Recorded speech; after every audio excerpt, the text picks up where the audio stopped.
Part 18, Using the Toaster.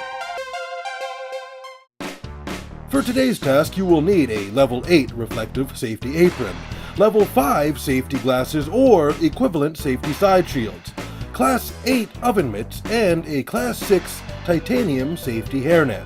Remember, all PPE must be worn at all times unless directed otherwise if deemed necessary to complete a task. As previously mentioned, you will require your Class 5 safety glasses. If you are unable to identify your Class 5 safety glasses, please go back to Volume 5 of Company Safety Training, Kitchen Safety, and review Part 46. Now that we have our Class 5 identified, we may proceed to the next step. First, put on your Class 8 company-approved oven mitts. Now, a toaster can be an intimidating piece of equipment, but as long as you follow the rules and pay attention, you'll have nothing to worry about. After taking 2 or more paces away from the toaster, it is safe to remove our oven mitts, which will be crucial for our next task. For the toaster requires electricity, an electricity that comes from a potentially hazardous source, the electrical outlet.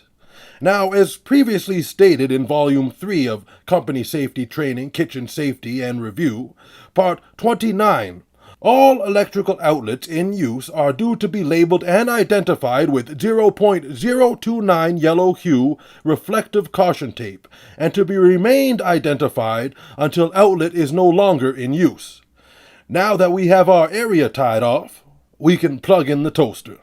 Always remember to be wearing your Class 8 oven mitts unless otherwise stated to perform specific tasks.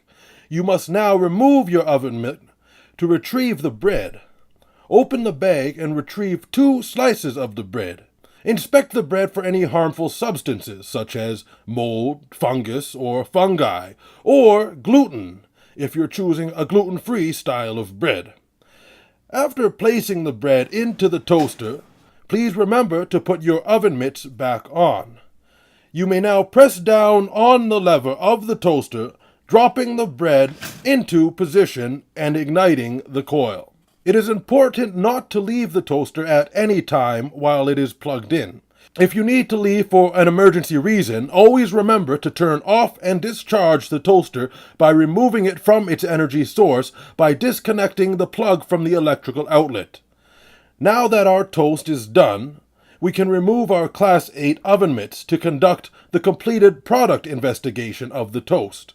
If you're happy with your final product, congratulate yourself. You are now ready to move on to the next part of our program. Company Safety Training, Volume 17, Part 19, Buttering the Toast.